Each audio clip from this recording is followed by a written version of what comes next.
భారతదేశంలోని 12 పవిత్ర జ్యోతిర్లింగాలలో 9వ జ్యోతిర్లింగమైన వైద్యనాథ్ జ్యోతిర్లింగం గురించి ఈ రోజు మనం తెలుసుకుందాం. వైద్యనాథేశ్వర జ్యోతిర్లింగం 2 ప్రధాన క్షేత్రాలలో ప్రసిద్ధి. మొదటిది జార్ఖండ్ లోని దేహుగర్ వైద్యనాథ్, రెండవది మహారాష్ట్రలోని పరళి వైద్యనాథ్.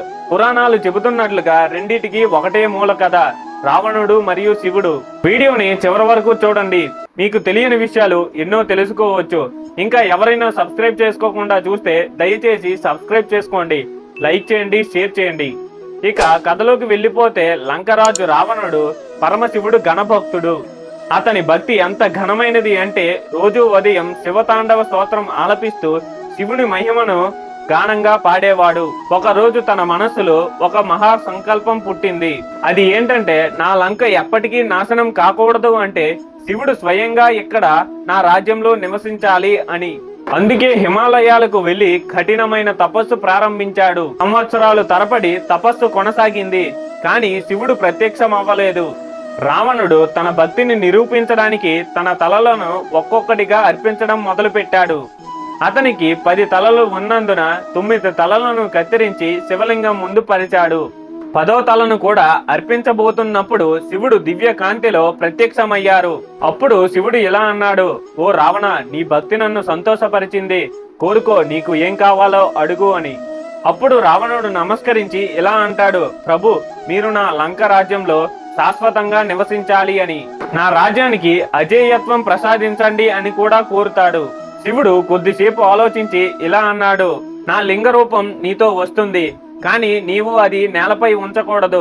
ఒకవేళ ఉంచితే అది శాశ్వతంగా అక్కడ స్థాపించబడుతుంది అని అంటాడు. రావణుడు భక్తిపూర్వకంగా అంగీకరించాడు. శివుడు తన లింగ రూపంలో మారి దాన్ని రావణుడికి ఇచ్చాడు. దేవతలు ఈ సంగతి విని భయపడ్డారు. ఇంద్రుడు, విష్ణువు, బ్రహ్మ, గణేశుడు కలిసి సమావేశమయ్యారు. లింగాన్ని నేలపై ఉంచకూడదన్నాడు.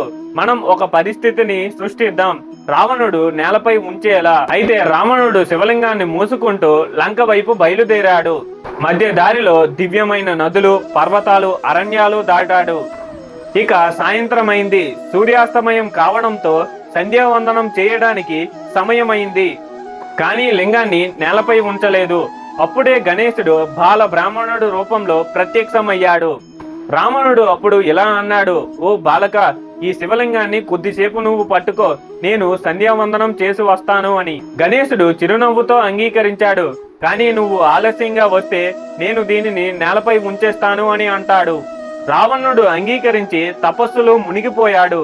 కొద్ది క్షణాల తరువాత గణేశుడు 3 సార్లు పిలిచాడు, రావణ, రావణ, రావణ అని. ప్రతిస్పందన లేకపోవడంతో గణేశుడు ఆ లింగాన్ని నేలపై ఉంచాడు. భూమి ప్రకంపించిపోయింది, దివ్య జ్యోతి వ్యాపించింది. రావణుడు వెంటనే వచ్చి చూశాడు. లింగం భూమిపై స్థిరమైపోయింది.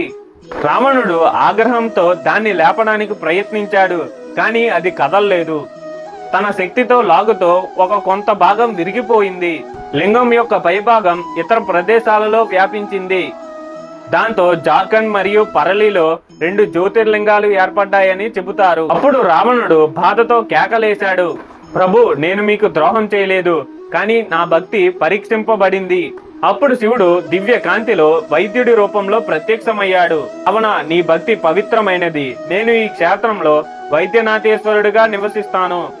ఇక్కడి భక్తుల రోగాలను, దుఃఖాలను నివారిస్తాను అని అంటాడు. నీవు చేసిన ఈ స్థల ప్రతిష్ట శాశ్వతంగా ప్రసిద్ధి చెందుతుంది. ఆ రోజు నుండి ఆ లింగం వైద్యనాథేశ్వర జ్యోతిర్లింగంగా ప్రసిద్ధి చెందింది. ఇక్కడ శివలింగాన్ని పూజిస్తే శారీరక రోగాలు నశిస్తాయి, మానసిక ప్రశాంతత లభిస్తుంది, దీర్ఘాయుష్యు ప్రసాదం అవుతుంది. ఇక్కడ బెల్ ఆకులు, గంగా జలం, పాలతో శివాభిషేకం చేస్తే అది అత్యంత పుణ్యప్రదమైనదిగా పరిగణించబడుతుంది. ఈ కథ మనకు ఏం చెబుతుంది అంటే, భక్తి నిజమైనది అంటే శివుడు స్వయంగా వస్తాడు అని. పరీక్షల రూపంలో ఉన్న ఆ భక్తి వృధా కాదని శివుడు నిరూపిస్తాడు. ఇదే 9వ జ్యోతిర్లింగమైన వైద్యనాథేశ్వర జ్యోతిర్లింగం యొక్క పూర్తి కథ. 10వ జ్యోతిర్లింగమైన నాగేశ్వర జ్యోతిర్లింగం కథ గురించి నెక్స్ట్ వీడియోలో తెలుసుకుందాం. మరిన్ని ఇలాంటి వీడియోల కోసం లైక్ చేయండి, షేర్ చేయండి, సబ్స్క్రైబ్ చేసుకోండి. హర హర మహాదేవ. Thank you.